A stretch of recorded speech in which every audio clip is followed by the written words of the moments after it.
The next suffix is ology. This one was ologust. This one is ology. And it's pronounced all-a-g. It is the study of.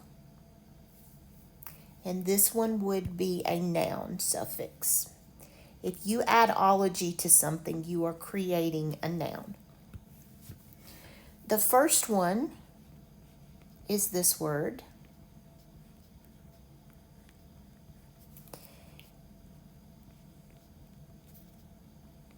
And it breaks like this.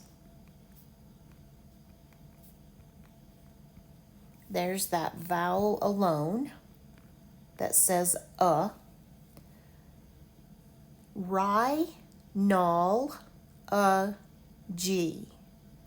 Rhinology. And rhino is the root for nose. Rhinology. Think of a rhinoceros with that thing on its nose, that tusk-looking thing that sticks up there. Rhinology is the study of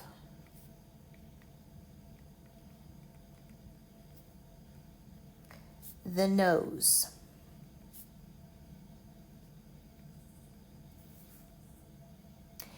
I've never met a rhinologist in medical terms. Usually those doctors are ear, nose, and throat specialists.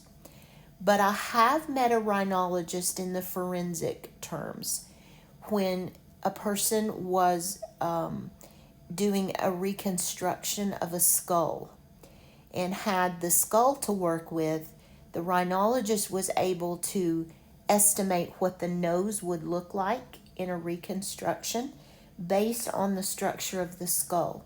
So a rhinologist was able to reconstruct the nose based on the knowledge of what noses do.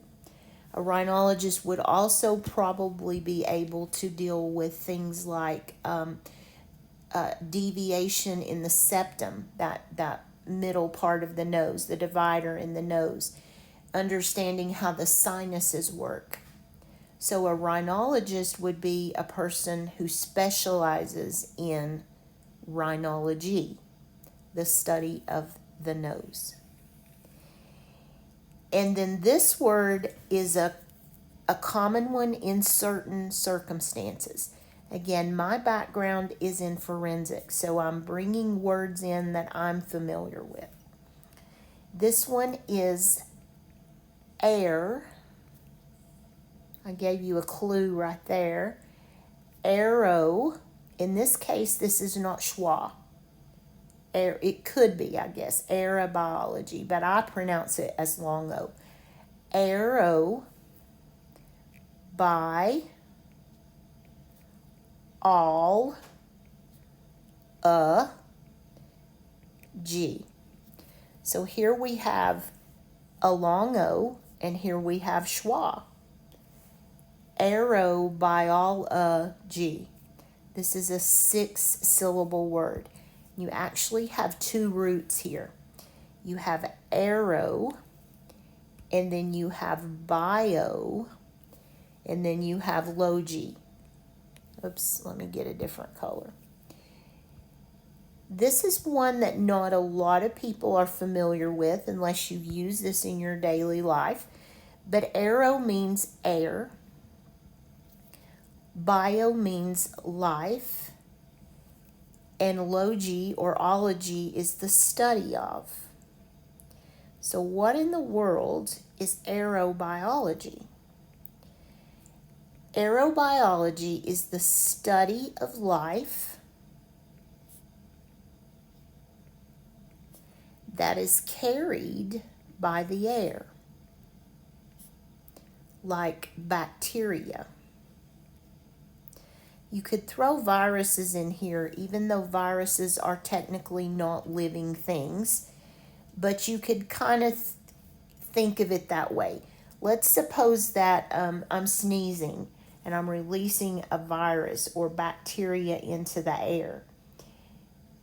That is a type of aerobiology, a study of life that is carried by air, like bacteria. Different types of fungus are carried by air. It literally means airborne life. Anything that's living that's transmitted through the air. Pollen is a particle that is transferred through the air. So anything that's airborne and is alive could be considered aerobiology, particularly bacteria.